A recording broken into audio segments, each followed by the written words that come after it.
السلام عليكم ورحمة الله وبركاته. halkan waxaan ka salaamayaa dhammaan ka sheekay group saaxiibkay Gahayr iyo dhammaan Soomaali weynba.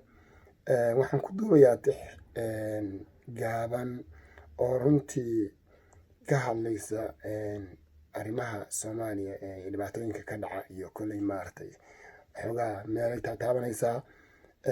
Tixdina runtii waan soo yara gaabiyey sidaan ayayna ku bilaaban doontaa dhageysi wacan.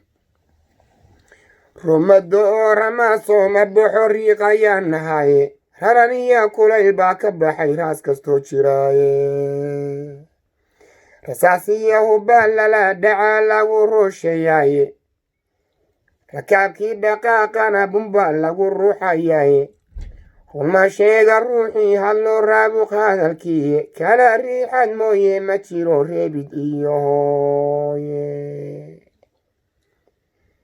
inay raranta mooye ma jiro ruuxinoo furaaye rokoodiyo hubbaa lagu rida laguna riqaaye raja beelyay shacabkii markuu rugmayoo lumaaye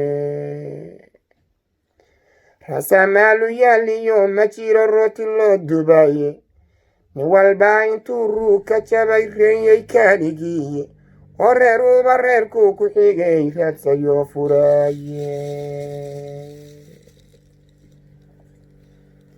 nin waliba intuu been rakibay shacabka rambuusye iyaguna rakaab bay yihiin mana rooqsaystaani naga reeba intii ay dhahan kama ridoobaani nin rijaala reerkuu xukumo raysay waaligiiye ruqa iyo nin liig baasa raba inay roog kaasaani nin amxaa rabeeyiyo tigre ama imaaraadku oo kenyaati soo raray ayay nagu rafaadsheene